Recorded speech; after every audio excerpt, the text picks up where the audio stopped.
नून league सियासी जमात नहीं, mafia की तरह ऑपरेट कर रही है। मुजरिमों से डील या मफाहमत, कौम से गद्दारी होगी। वजीर आजम इमरान खान के फिर लफ्जी हमले। पार्टी तर्जुमानों के इजलास में बोले, अपोजिशन जमातें डील की खबरें फैलाकर अपने लिए सियासी माहौल बना रही हैं। इन्होंने हर शोबे में राना शमीम जैसे लोगों को इस्तेमाल किया। करप्शन के खिलाफ बयानिए पर फ्रंट फुट पर खेली। एहतसाब और करप्शन के खिलाफ बयानिए पर 1 इंच पीछे नहीं हटेंगे। ये भी कहा, शहजाद अकबर जाना चाहते थे, उन्होंने बेहतरीन काम किया। आलमी इदारे पाकिस्तान की मईशत के बारे में मुसलसल मस्बत इशारे दे रहे हैं। कारोबारी कंपनियां रिकॉर्ड मुनाफा कमा रही हैं। मईशत की तरक्की के असरात जल्द अवाम को मुंतकिल होंगे।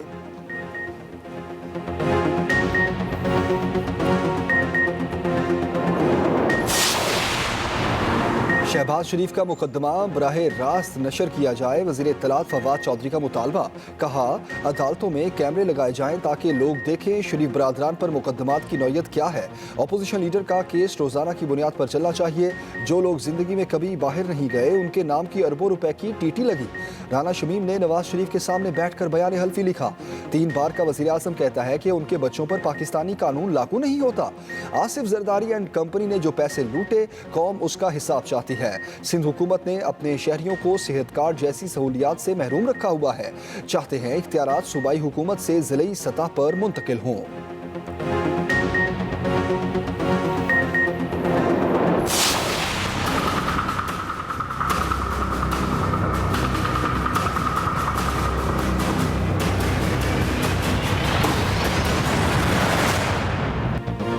मुशीर दाखिला और एहतसाब शहजाद अकबर ओहदे से मुस्ताफ़ी। वज़ीर आज़म ने इस्तीफ़ा भी मंजूर कर लिया। अपनी ट्वीट में शहजाद अकबर ने कहा, वो पार्टी से वाबस्ता रहेंगे, वकला बरादरी के मेंबर की हैसियत से अपना हिस्सा डालते रहेंगे। उम्मीद है वज़ीर आज़म की क़यादत में एहतसाब का अमल जारी रहेगा। मुआवन ख़ुसूसी शहबाज गिल कहते हैं, शहजाद अकबर या तो काम करके थक गए होंगे या उन्हें कोई अच्छा मौका मिल रहा होगा। हो सकता है वो अपनी मौजूदा जिम्मेदारी से खुश ना हो। इस्तीफ़ा क्यों दिया, इसके बारे में बेहतर शहजाद अकबर खुद बता सकते हैं। शहजाद अकबर को पार्टी में अहम जिम्मेदारी मिलने वाली है।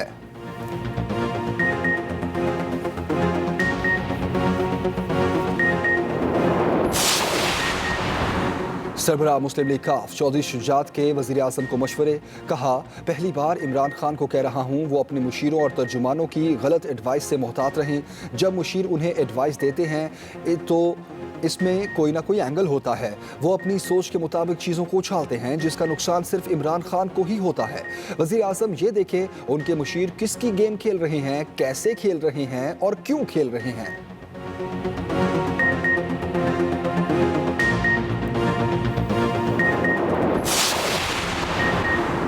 जस्टिस आयशा मलिक ने तारीख बदल दी। सुप्रीम कोर्ट की पहली खातून जज की हैसियत से हल्फ उठा लिया।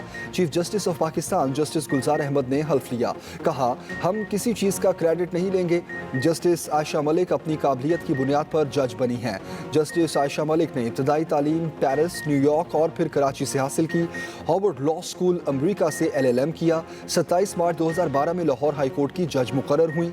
जस्टिस आयशा मलिक अपनी रिटायरमेंट से 1 साल पहले 2030 में चीफ जस्टिस भी बन सकती हैं।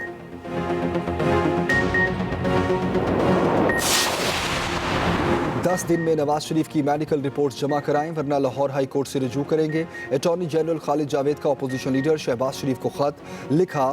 अदालत ने नवाज शरीफ को 4 हफ्ते के लिए बैरून मुल्क जाने की इजाज़त दी थी। आपने अदालत में उनकी वापसी की तहरीरी यकीन दहानी कराई थी। आपने तसलसल से मेडिकल रिपोर्ट जमा कराना थी, मगर आखिरी रिपोर्ट जुलाई 2021 में जमा कराई गई।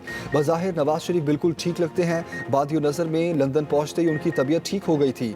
वो एक बार भी किसी अस्पताल में दाखिल नहीं हुए। मेडिकल बोर्ड रिपोर्ट से आया है, आप मेडिकल रिपोर्ट्स देने में नाकाम रहे। हल्फ की खिलाफ वर्जी पर आपके खिलाफ अदालत रुजू करने से पहले खत लिख रहे हैं।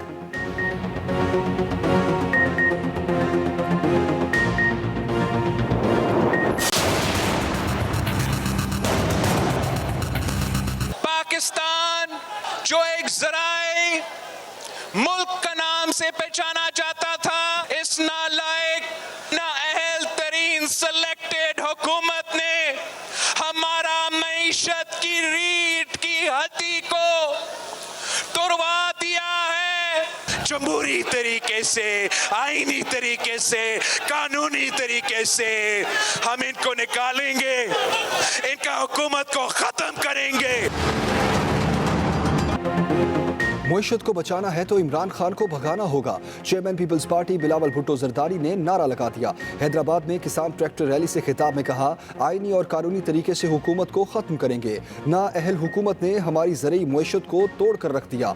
MQM पर भी नाम लिए बगैर वार बोले, इस सूबे की विफाकी हुकूमत की सहूलत का जमात आजकल सिंध के अमन को खतरा पहुंचाने की कोशिश कर रही है।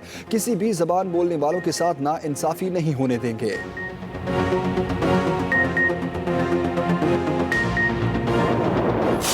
दहशतगर्दी के खिलाफ हमें एक बयानिया बनाना चाहिए।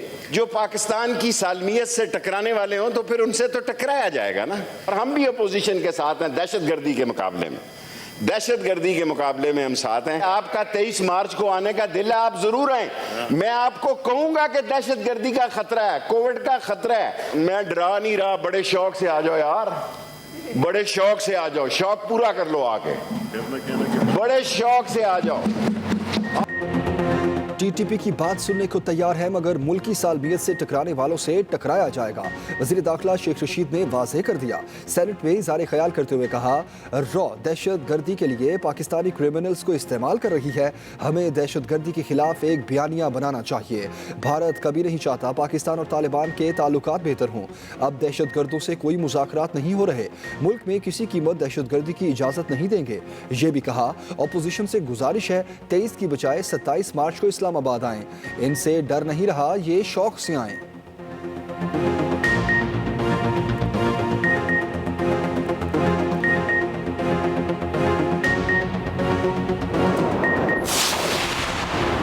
शरह सूद 9.75% की सतह पर बरकरार रखने का फैसला। स्टेट बैंक ने मॉनेटरी पॉलिसी का ऐलान कर दिया। गवर्नर रजा बाकिर कहते हैं, 2 माह के दौरान महंगाई की शरह में कमी आई है। नवंबर और दिसंबर में महंगाई में इजाफा नहीं हुआ। नवंबर में कीमतें 3% बढ़ी। नवंबर के मुकाबले में महंगाई की शिद्दत दिसंबर में कम रही। तजारती खसारे में इस्तेहकाम आ रहा है। तलब में इजाफा हो रहा है। मुआशी आशारियों में तब्दीली की रफ्तार मुतवाज़न हुई है। पेट्रोलियम मसनूआत की कीमतें हमारे कंट्रोल में नहीं।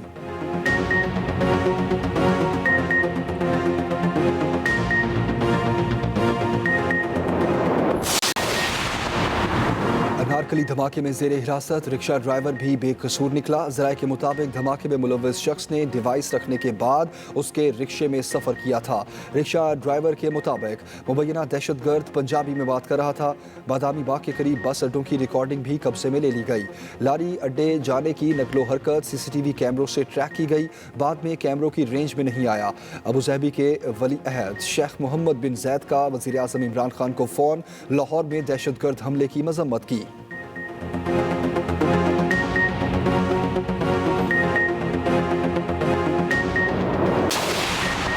लाहौर प्रेस क्लब के बाहर दिन दिहाड़े सहाफ़ी का कत्ल। नामालूम मुल्जिमान ने गाड़ी पर फायरिंग की।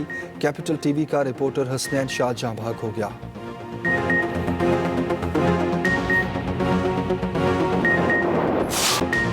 कराची में कोरोना काबू से बाहर, मस्बत केसेस की शरह 37% से ऊपर। जिला जनूबी के 3 सब डिवीजन्स में माइक्रो स्मार्ट लॉकडाउन नाफिज। गैर ज़रूरी घर से बाहर निकलने पर पाबंदी आयद। पेशावर में मस्बत केसेस की शरह में अचानक इजाफा 33% तक पहुँच गई। नौशहरा और चित्राल लोयर में मस्बत केसेस की शरह 19 और मर्दान में 16% रही। लाहौर में कोरोना मस्बत केसेस की शरह 15% तक पहुँच गई। केसेस रिपोर्ट होने पर जामे कोटली 31 जनवरी तक बंद। 24 घंटे के दौरान वबा मजीद 8 जाने ले गई। 7,195 cases report.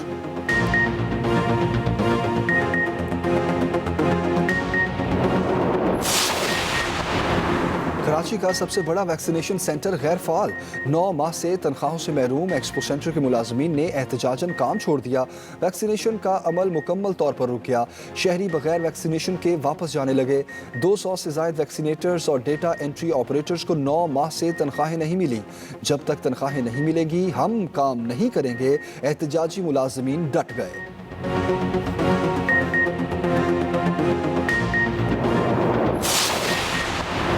Governor Punjab Chaudhary server का दौरा गुजरात के दौरान शाही प्रोटोकॉल। सरकारी स्कूल के 7,000 से ज़ायद बच्चे ख्वार होकर रह गए।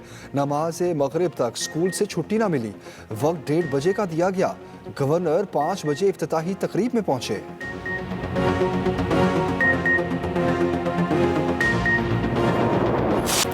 फिल्म फिल्म इंडस्ट्री के मारूफ हिदायतकार परवेज राना को मद्दाहों से बिछड़े 5 बरस बीत गए। फिल्म स्टार शान और रीमा समेत बहुत से फनकारों को पंजाबी फिल्मों में पहली बार मुतारिफ कराया। इंडस्ट्री को 200 से जायद फिल्में दी।